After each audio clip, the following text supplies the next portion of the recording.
శ్రీమాత్రే నమః. శ్రీ లలిత సహస్రనామంలో 910వ నామము సౌమ్య. ఈ నామానికి అర్థం ఏంటి అంటే సా ప్లస్ ఉమ, అంటే ఉమతో కూడిన శివుడు అని అర్థం. శక్తి శివుడు వీరిద్దరికీ భేదం లేదు కదా, అందుకే వీరిద్దరూ కూడా అర్ధనారీశ్వరులైన ఏకస్వరూపులయ్యారు. సోమేశ్వరుడైన శివుని రూపం కలిగినది సోమేశ్వర స్వరూపిణి కాబట్టి జగన్మాతను సౌమ్య అనే నామంతో కీర్తించారు. కొంతమంది ఈ నామాన్ని సోమ అని కూడా పిలుస్తూ ఉంటారు. రెండు నామాలు సరైనవే, జగన్మాతకు సంబంధించినవే అన్నమాట. కనుక లలిత సహస్రనామాలు చదివేటప్పుడు సౌమ్య అని కానీ సోమ అని కానీ ఏ విధంగానైనా చదవచ్చు. సోమ అనే పదానికి అర్థము సుమ లక్షణములు అనగా పుష్ప లక్షణములు కలిగినది అని అర్థం వస్తుంది. అంటే మృదువుగా ఉండడం, కన్నులను మనసును ఆకర్షించేటటువంటి లక్షణం కలిగి ఉండడం, చూసేవారికి ఆనందాన్ని కలుగజేయడం. ఈ మూడు కూడా సుమములకు అంటే పుష్పములకు ఉండే ముఖ్యమైన లక్షణాలు అన్నమాట. ఈ మూడు లక్షణాలు కూడా ఆ పుష్పాలకి ఆ జగన్మాత నుంచి వచ్చినవే కదా. అతి మృదువైన అమ్మ ముఖమును దర్శించడంతో ఇంకా ఇంకా చూస్తూ ఉండిపోవాలనిపించడం అన్నమాట. ఆ తల్లి దివ్య దర్శనంతో మనసు అలౌకికమైన ఆనందానికి గురి కావడం ఎంతో సర్వసాధారణమైన విషయం. కనుకనే ఆ తల్లి సోమ అనే నామంతో కూడా కీర్తింపబడింది. ఇక చంద్రుని వలె ఆహ్లాదకరమైంది, చల్లనిదైంది, చంద్రమండల రూపిణి, క్షమాగుణము శాంత స్వభావము కలిగినది సౌమ్య, సోమ అని కీర్తింపబడే అమ్మ.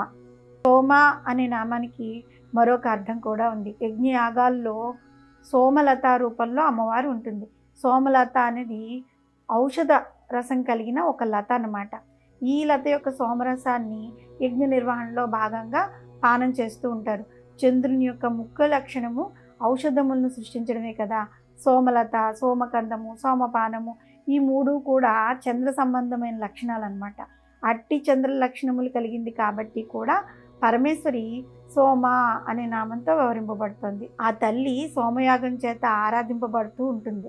మానవుల్లో సుషుమ్నా నాడికి ఇరువైపులా పయనించే ఇడా పింగళ నాడుల్లో ఇడా నాడి చంద్ర సంబంధమైనది లక్షణములు కలిగి ఉంటుందన్నమాట. సాధకుల్లో మూలాధార చక్రం నుండి సహస్రార చక్రం వరకు గల యోగపరంగా వ్యాపించి ఉంటుంది శివశక్తుల ఏకరూపమైన సోమలత.